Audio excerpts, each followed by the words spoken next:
Hi, everybody. This is Jay Halfond, the Higher Education Program at Boston University's Wheelock College. It's a pleasure to welcome the Associate Dean for Strategic Initiatives and Community Engagement, Mary Churchill. And we're going to talk about Mary's past, present, and future, but focus initially on the past. And Mary, welcome. I almost don't know where to begin. Hey, first, thanks for having me. I'm excited to be here. Good. Thank you for joining us. And Mary's just coming off an experience teaching an online course, a real online course. I'm going to try to weave in her experiences into our discussion as well. Excellent. But Mary, let's go back in time. Okay. I'm on the time machine, going back in time. Okay. You're back in time? You're all ready? Yep. Okay, where are we getting off? Okay. There are almost too many schools to go through, but as I count, you work for, I think, 6 colleges and universities just in the Boston area.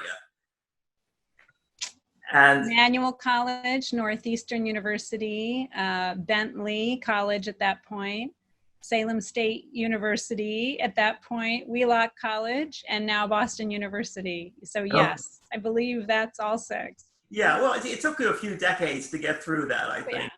Yeah. So it wasn't like you were job hopping from, one year to the next. No. But I do think that it does raise a really interesting issue around how some folks view higher ed and others. So many people stay with one institution their entire careers. Yeah. And so although those 6 institutions started in the late 80s to now, still when people look at my CV, some people say, wow, that's fantastic. You've been at all types of institutions.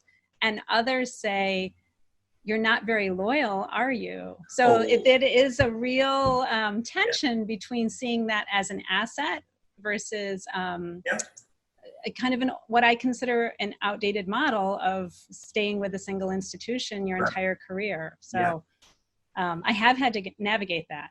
Yeah, but you that's probably sort of the blessing of living in the Boston area. You probably didn't have to leave your neighborhood in order to have those different jobs and change institutions, and that's a rarity within America, I think. Yes, I agree. And I did work at Queens College for a year as a consultant, and I would fly down or take the train down once a week. And so I think that being on the East Coast also affords us lots of opportunities in the DC and New York metro area. So there are definite advantages compared to small town I'm from in Michigan, So where in Michigan are you from? Well, I was born in Flint and started out in a trailer park. My father was a high school dropout, worked on the line at General Motors, 3rd shift, nights. My mother was a nurse, and I was the first in the family to go to college. Yeah. So, and you went to college in Michigan? Michigan State for 4 years and got my undergrad degree in psychology and moved to Boston and have stayed here since. I love Boston. So yeah. At what point, Mary, did you know you wanted to be in academic administration? Did it begin sort of accidentally and become more intentional, or was it always intentional? No, it definitely started accidentally. And I would say this is true for many of the students that I taught this just passed earlier this summer. Yeah. I think when you are first generation and you go away to college, it is transforming in this way that you do not anticipate and have not expected. And so it is such an amazing growth period in a person's life that many folks want to continue to be in that environment, both for themselves, but also providing that for students who come later, right? It's so transformational that it is very attractive. And that was for me. It was a world, I can't even tell you how tiny my world was before.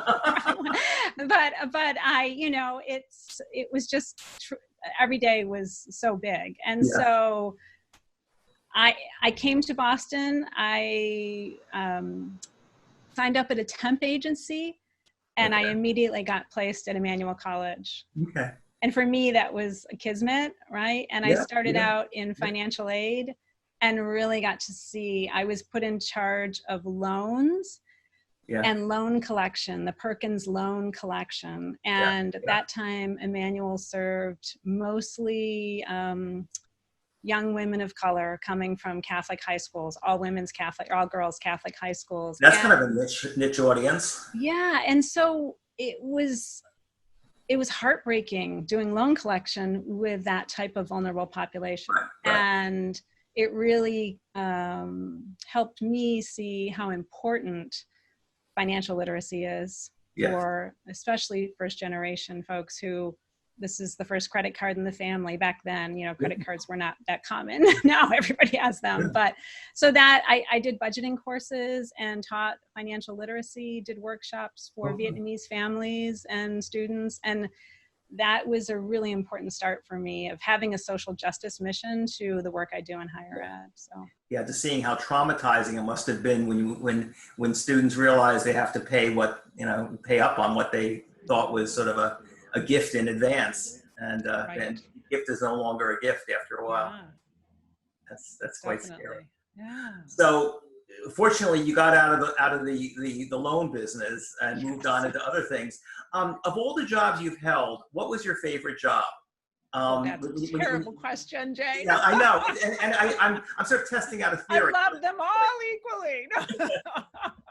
No.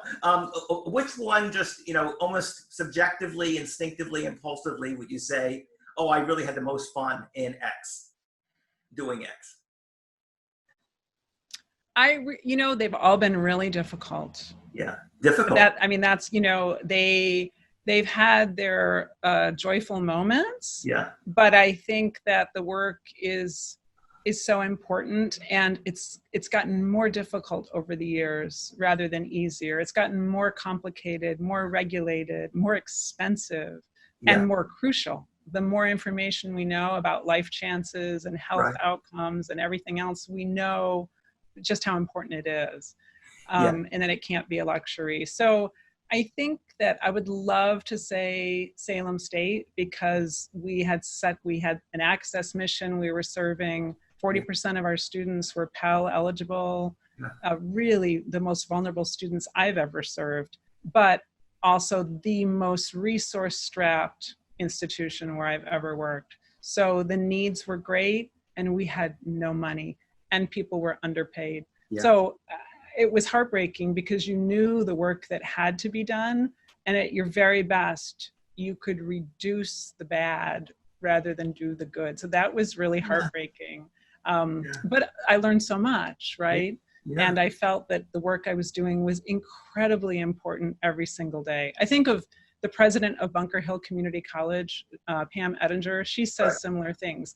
Every day I am changing many people's lives. And so, but you just don't have enough. So that's the hard part that makes it hard. But isn't it sort of interesting and ironic that of all your experience, several of the institutions you've worked at are rich, comfortable, secure, stable places, and yet the one that was probably the least stable from both the point of view of its resources as well as the students and their situation along the way is perhaps the one that's most gratifying. Yes. Well, and closest to my own background, right? Yeah. And so, and I think of the difference of a state like Michigan and the way that Michigan has approached the funding of public higher ed versus a state like Massachusetts, and it's night and day. And really, you grew up in Michigan, and you're going to go to Michigan State or U of M, right? If you can get in, and those are the schools. And I went to Michigan State, my sister went to U of M. So it's just, that is the way you do it. Here, very few grow up thinking they're going to go to the local public school. And so, and the lack of state support, it really shows. So no, it is the population that you serve, though. Yeah, that's interesting.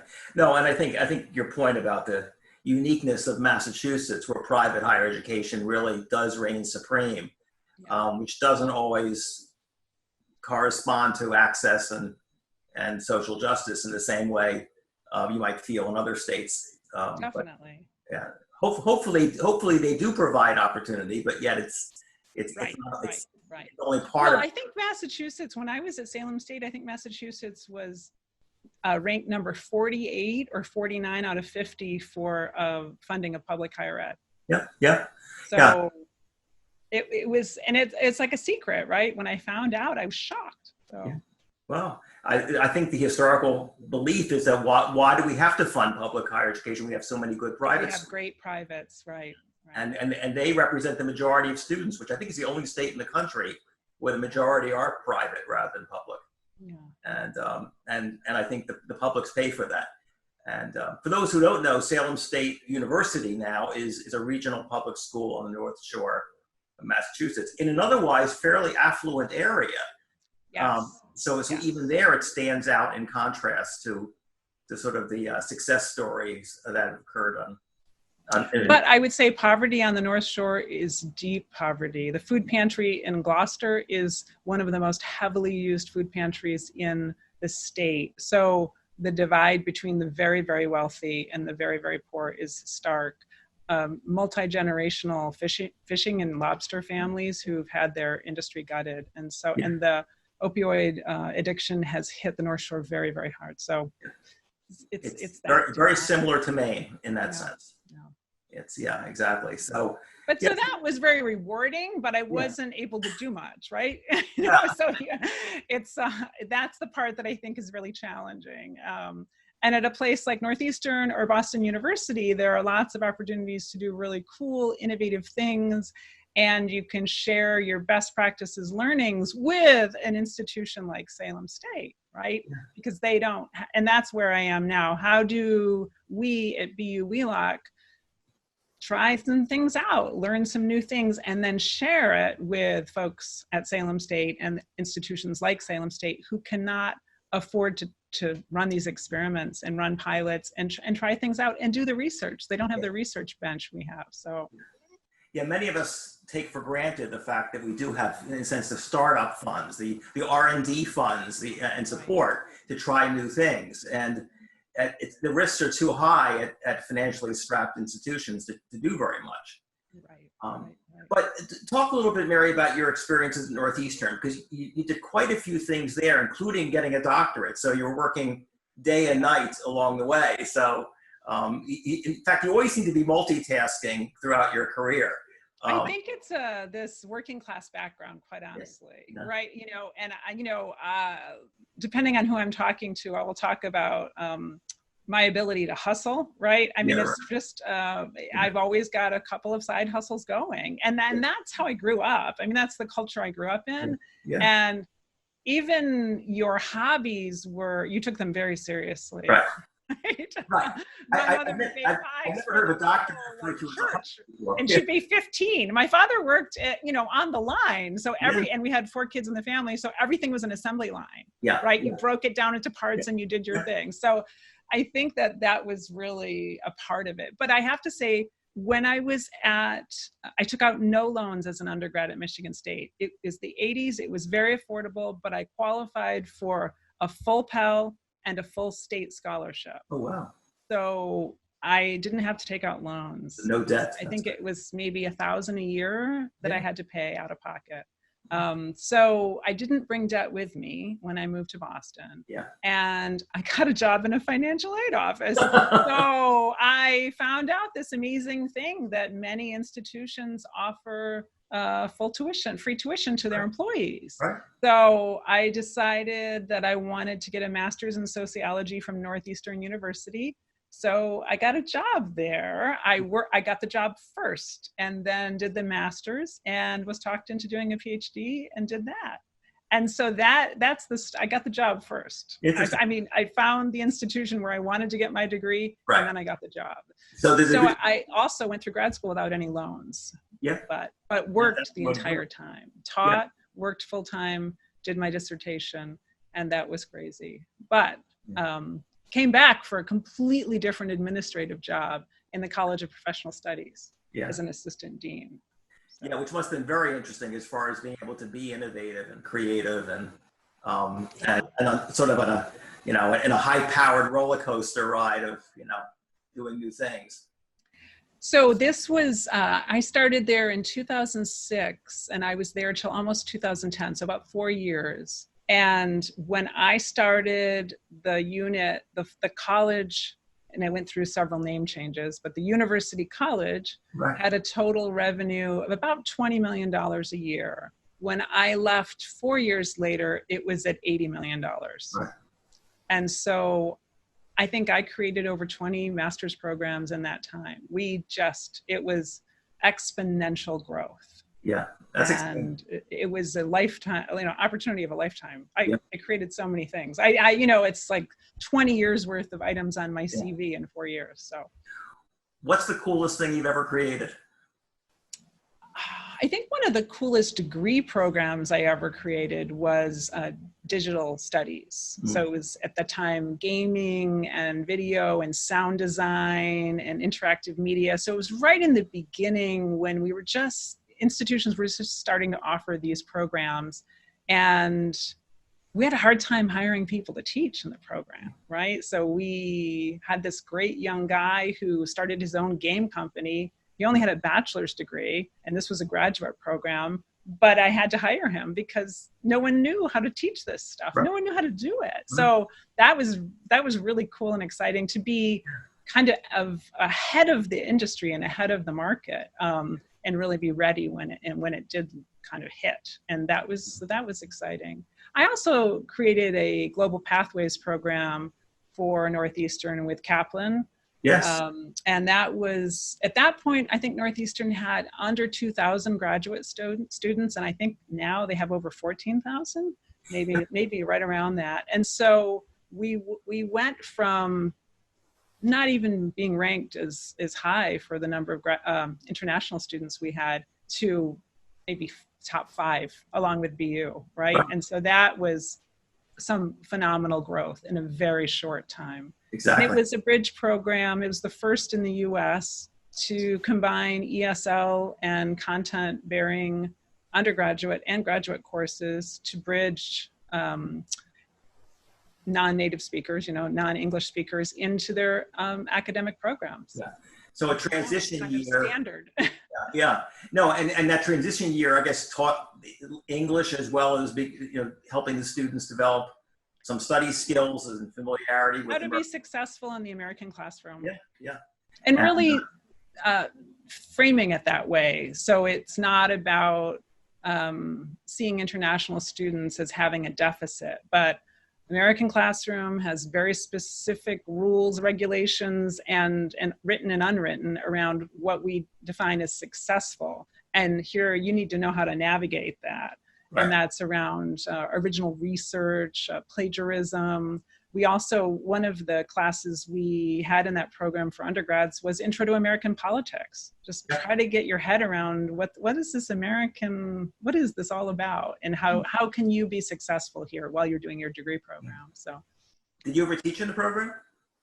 Did I ever teach in that program? Yeah. No. That'll be interesting. Yeah, because I've always found it fascinating teaching about America to international students. You really gain a very unique. Oh yeah, and I've taught international students there. Yeah, it's wild, right?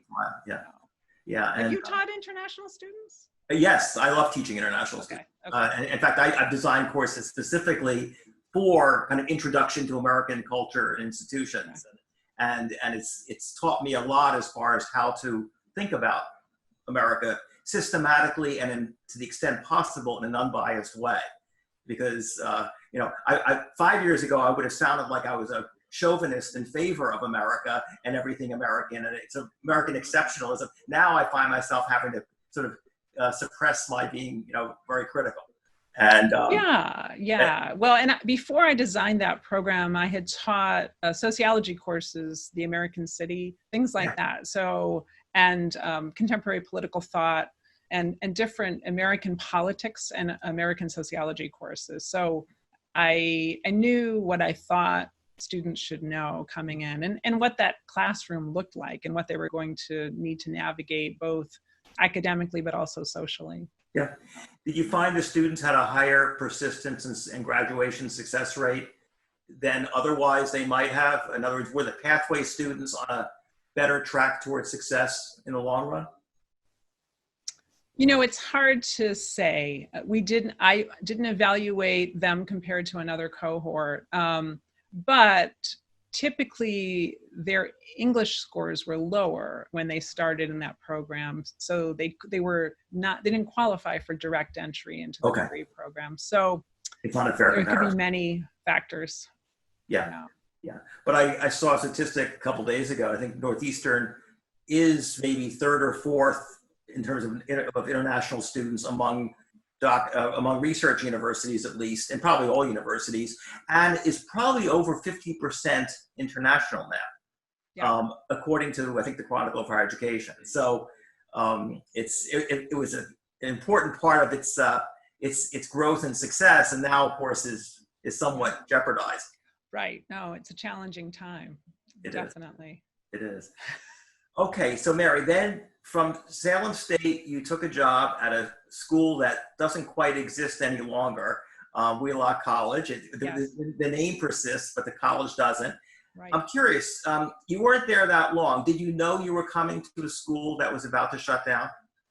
I had no idea. Okay. So as you know, the academic job application process at the senior level and for faculty is like a year-long process, right? And so over the summer, you develop a job description, you post in the fall, you usually work with a search firm, right. And the closing date is often December, January, then you apply, and then you have an airport interview, and then a month later you're asked to come to campus, and you come have a full day or two and a dinner and all this, right? So I see it in late November. Yeah. I apply in January. I did the airport interview in February. I did the on-campus interview in March. I was offered the position in April. I quit my job at Salem State in May. Right. Right. And so I started July 1, but I started participating in a strategic options committee before that. Okay. So at the same time, parallel, and my president was very open about this, our dean, David Shard, but he was new. He was in his first year when I was applying and got hired. Yeah. And so he was telling me everything he knew, but it was all changing very quickly. Right. And we were initially, that summer of 17, looking for a partner. And partners in higher ed run the gamut from sharing part of your campus to a merger and a closure. Right. So when folks use the term partner, yes, I don't think any of us really thought that less than a year later, we would be closing Wheelock College and merging with Boston University. Yeah. No one, that was like, you couldn't have predicted that at all. And even if we had merged with an institution like BU, it really happened very quickly. So I think we thought maybe it would happen over a course of a couple of years. Yeah. Maybe we would do the teach out all by ourselves. Right. And so maybe 4 years, 3 years, not 6 months or whatever. Oh. It's a very, very fast timeline. So no, I had no idea. No. I knew that it needed to do something radical. Right. Either eliminate the undergraduate programs and go fully grad, maybe close the residential campus, go fully online, do executive programs, do something really, really different. Yeah.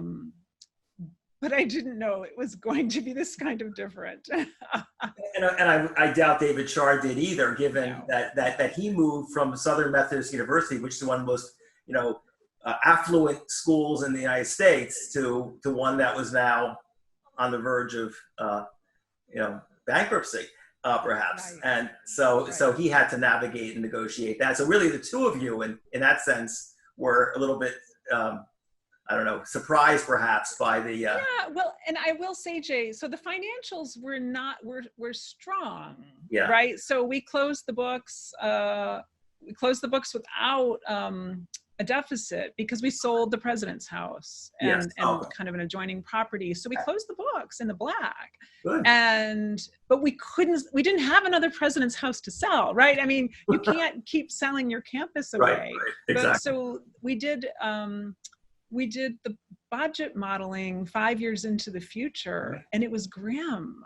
Yeah. And so we said then, wow, if anything happens, like a global pandemic, like if anything happens, we're not going to make it through that. And so our board members were so smart because they said, our financial position is strong and it's only going to get weaker. So if we want to have some say in the negotiations, we need to find a partner right now. Right. And so they didn't wait. No. And that was super smart. Yeah. And the field of education itself was in emerging trouble and difficulty. Yes. So having that niche, which probably had been a major asset at one time, was now sort of a limiting factor, I'm sure, looking ahead. And but of course, here too, being in the Boston area provided opportunities institutionally that people like you and I had personally, in a sense. So you could go down the street, so to speak. Right. We had 6 very strong proposals, 6 different institutions, all very strong in different ways. But we could negotiate, right? We could, we narrowed down to 2 and then kind of used proposals to negotiate with those 2. And eventually BU's proposal was the strongest. Yeah. And got stronger because we negotiated for things that hadn't been in the original proposal. So, and that'll all be coming out in our book in spring 2021. Yes, David Shard and Mary Churchill have co-authored a book that's going to be the operating manual for the future of small private colleges to follow in the future. How to get ahead of it, right? Yeah. When colleges close. So that is the working title right now. Because from an observer's point of view, first of all, the closure was done with dignity and with respect for students, and the continuity of students, so-called teach out, was handled very effectively. There were benefits to Boston University. The name is retained, so alumni, I assume, were somewhat, I'll use the word placated. As happy as alumni can be about the closure of their institution, I know, it's right? I think the older alumni had been worried about a closure and were relieved. I think the more recent alum were just emotionally devastated. Yeah. So. How did the faculty and staff take it? Well, not all faculty and staff were able to make the transition to Boston University. So that was tough. And we announced the potential merger in August and signed the papers in mid-October and closed on May 31st was our last day of 2018. So we had time to help people process and find other jobs. But it was challenging to have a full year to carry that emotionally. That was challenging. Yes. The tenured faculty at Wheelock were offered permanent continuous employment positions at Boston University. Good. The folks who did not have tenure, including tenure track but without tenure, were, if there was a need for them to teach courses, then BU was able to offer them a position. A 1-year contract position. Staff, if staff were flexible early on and indicated that they were definitely interested in going to BU, we were able to place them. But for some, I went from a vice president to an associate dean. David went from a president to an interim dean. Right. So I think that some folks were really upset about title changes and felt that these were demotions. And I think that they were not emotionally and psychologically ready to move from, say, an executive director to I don't know, an assistant director or a program coordinator. Or professor or lecturer or something like that. And so they said no when the opportunity presented itself in October. They said no, and later on, some of them tried to say yes again, and it was too late, right? You know how BU has a budget cycle, right? Right, and the fall is really the opportune time, right? That's when you're budgeting, and so some of them BU could accommodate and find jobs for and give preference to, but for some it was just too late, and so that there were some hard feelings there. Because it was really, you kind of had to say yes right away, and without knowing what you were getting yourself into. You're being thrown a life preserver, and you have to recognize it as a life preserver. And you can't say, I don't quite like the color of the preserver or something like that, and wait for the next one to come along. You have to see it as an opportunity, and that's just, I guess maybe in some ways that's a personality type. Yeah. And I actually, I tell that story to my students now, right? Sometimes these opportunities come in moments of crisis, and you just kind of got to be flexible and grab it and see what happens. You'll definitely learn a lot and get exposed to many different things that you might not have been exposed to. I know that right now, lots of people are taking on additional duties as institutions lay people off and furlough them. Those who still have their positions are being asked to take on extra duties. And so while it is a lot more, it's also an opportunity to gain access to skills and kind of opportunities that you may not have had before. So, well, it seems like the theme of your career in some ways to be somewhat agile and open and flexible, and not sort of on a fixed ladder in which you kind of move up rung by rung so much as you do move into different opportunities as they present themselves, and maybe that's for a lot of us. Well, and I think that this opportunity that I'm in within right now gives me the ability to represent Boston University to Boston Public Schools. And to my community here in Roxbury, where I've been since '94. And I'm a Boston Public Schools mom. My kid is 15, and he's a rising sophomore at Boston Latin School, but he's been in BPS since, 2009. So we're really, we're BPS family. And so now that my day job can support some of my work that I do in the community, that's wonderful. So they're not separate. When I was at Salem State, they were separate. I do all this great work in Boston, but then I would be in Salem, and I didn't live there. So that was a real disconnect. Here, it's wonderful to be helping out with BPS, especially during this crazy time. So the times are crazy, and I'm happy to give you a little airtime to make your predictions. What's going to happen in both primary, secondary, and tertiary education? It seems like we're going to have an unprecedented year in which whatever we think is going to happen is completely precarious and in doubt, and at the same time may be exciting, maybe completely disruptive. Many will not come out the other end. Many will not come out the other end. I think that we're now starting to see in the K-12 area, the American Pediatric Association basically saying there are real drawbacks to having children at home this long and not interacting with their peers in a face-to-face environment. And so I think for the kids, the K-12, we really do need to get them back to a face-to-face environment in some way, even if it's limited. But I think of an entire generation of Americans missing a year or two of social interaction with their peers is really terrifying. So there's that, right? As a mother of a 15-year-old, that's pretty terrifying.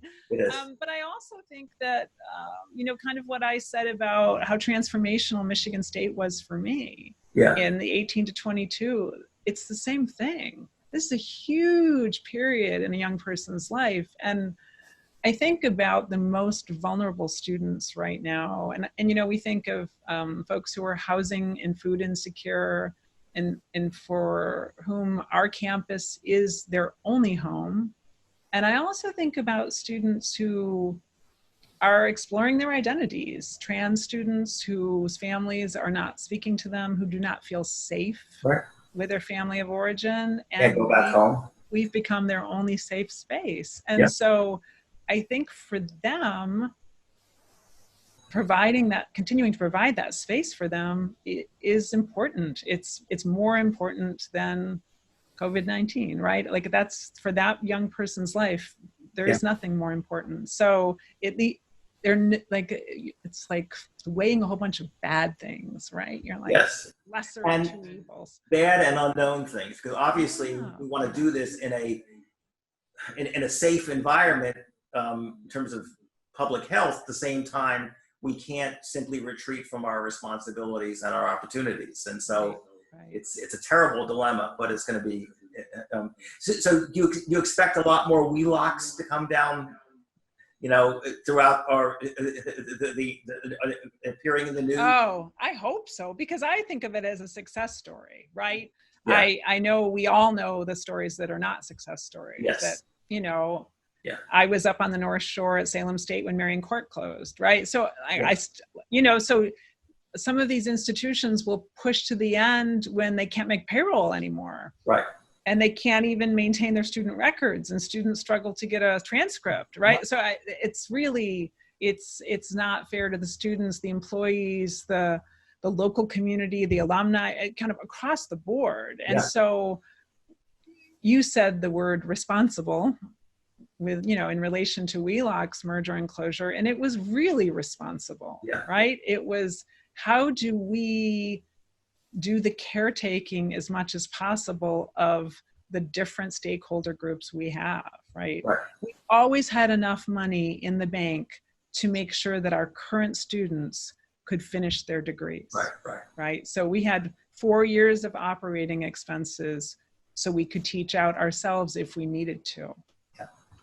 And that's, that's the way to do it. That's the way to do it. It's the element of surprise, and that I think has been so disruptive when the public, when stakeholders, to use your word, are told certain things only to then, be told abruptly that it really wasn't true, and we really are going to be deep difficulty, and we have no plan for your continuity and your transition in any way. That's where it gets really, really scary, as we know from other examples besides the Wheelock one. Right. Well, and I think, it's challenging, right? Because you don't want to advertise that you're struggling financially, because then folks won't come to your institution.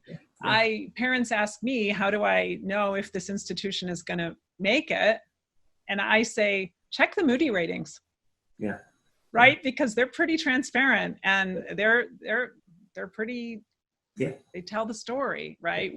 That you can cut through things. I don't think most institutions would want to talk about that if they're not, and there are very few that are in a really strong financial position. So when you start doing that, you see a bigger story. So how was your teaching experience online, and to what extent were you able to sort of weave in some of your experiences and sort of case studies along the way? I loved it. Okay, good. I hadn't taught in 15 years, and I had never taught online. And so the last time I taught was when the year my son was born. Okay. And the students, Jay, I'm getting teary, because they were just so wonderful, and so they gave me so much hope for the future of higher ed, right? As individuals. They care tremendously. We talked about what are the greatest challenges, and as a group, they talked about, the need for more anti-racism on campus. But their biggest concern right now with COVID-19 is the mental health of our students, right? That it just instantly it came to them. They didn't even have to think about it. It wasn't their own job. They would just have such a good orientation towards humanity and their responsibility to the students. It was really phenomenal. And again, it made me really hopeful for the future. So that was fantastic. It was too short. It's only 7 weeks. Like, wait a minute, it's over. We'll come back and do it again. That's I know. So that was it. very intense. Yeah, and I had some great guests. I had the president of Greenfield Community College, Eve Solomon Fernandez, young Haitian American woman in her 40s. So my students were like, whoa, this is a college president? This is fantastic. And so she really wowed them. And a couple of young women of color came to me afterwards, like, I want to be a college president. I'm like, of course you do. Awesome. That's the whole point. So that was fantastic. Well, hopefully it's the beginning of an ongoing relationship with these students, with the program, and with your resuming your teaching career. Definitely. I just talked to the program director. Yeah, and I said, Lori, I want to do this again. This was fantastic. Yeah.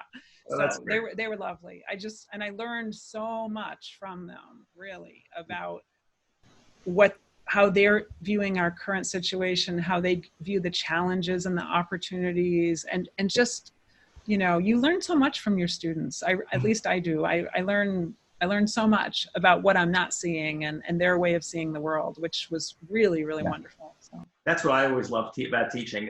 Each class was so different. Each course I taught was so different, and that it gave me a chance to kind of explore all different sides of my own interests and my own curiosity. And it's made me more of a student than I ever was before. Oh, yeah. Well, and they're all coming from different institutions and sharing one another's stories, and they're learning from one another and building that real professional network that's so important in higher ed. That person you can call at another place and say, oh my God, this just happened to me. Is this like real, or has this ever happened to you? Or is this crazy? Is this just happening here? And so they've got that. That's fantastic. It is. And the way it's set up as a carousel, they're not simply with one group of students the entire 9 courses, but some get off the carousel and new ones get on. So there's some element of turnover and also some element of consistency as well. And so they build that experience. They can build to a larger number than simply what the people they came in with at the same time. And of course, you're part of that network now as well. I know. We all, I said, LinkedIn, we're linking in, we're all on LinkedIn together, and that's wonderful. So. Okay. Mary, what did I miss? Anything further? Any great prophecies you want to make about next year and the year beyond and American higher education, or is that too overwhelming to put you on the spot with? I think that something my students brought up that I've always believed, but I think that we haven't done a good enough job conveying in higher ed. Especially, this was really challenging at Salem State. So there's a certain percentage of our population that sees our work as workforce development or workforce advancement, and that what we do just links to the workplace. And they deny the transformational experiences. Right. They deny the growth that we experience when we're in education with peers. And I think that that my students said, what we most fear is that these amazing, rich experiences that we provide students, either online or on campus, will be cut with financial challenges, that they'll be the things that are cut. Yes. And the fact that they recognize the importance of that, I think is huge. But I do see more and more in the media and elsewhere folks decrying the loss of the on-campus experience and the loss of the social interaction that no one really prioritized before this. Right. So it took a crisis. And so if it's just workforce development, what's the difference? No. Right? No, they know. So they know. And as you attest in your career, what you do or think you're going to do or find yourself interested in when you're 18 is so disconnected and almost irrelevant to what happens then beyond that point. So having that more holistic, meaningful experience and growing and being transformed along the way and being open to new possibilities is a much bigger gift that higher education can offer than simply, workforce development. Yeah. And so I do, I am glasses 3/4 of the way full. Anyone who could see kind of the merger and closure as a learning opportunity has got to be like an extreme optimist, right? Yeah, exactly, the ultimate. Yeah, and you know, I think everyone thought like, as soon as we do this, she's bailing. But I was like, this is a growth opportunity. I've never done this before. I guess this is another thing I can say I've done. It can be really, really important. So I do think that we're seeing some really interesting innovation right now. Yes, we are. In the K-12 space, kids don't have Wi-Fi, right? And so in some cities, they're putting Wi-Fi hotspots in school buses that are not being used and just parking them in neighborhoods so that all the kids in a neighborhood can have Wi-Fi access, right? That is a really innovative solution that shouldn't go away once we're back to whatever the new normal is, right? So I do think that this is forcing us to be more creative and innovative than we've been. And I hope we can keep those learnings going forward. So that's my hope. That's a perfect way it's a perfect hope and a perfect way to end our conversation. So, thank you very much, Mary. Oh, thank you, Jay. This was fantastic. It was a lot of fun. Take care. Thank you.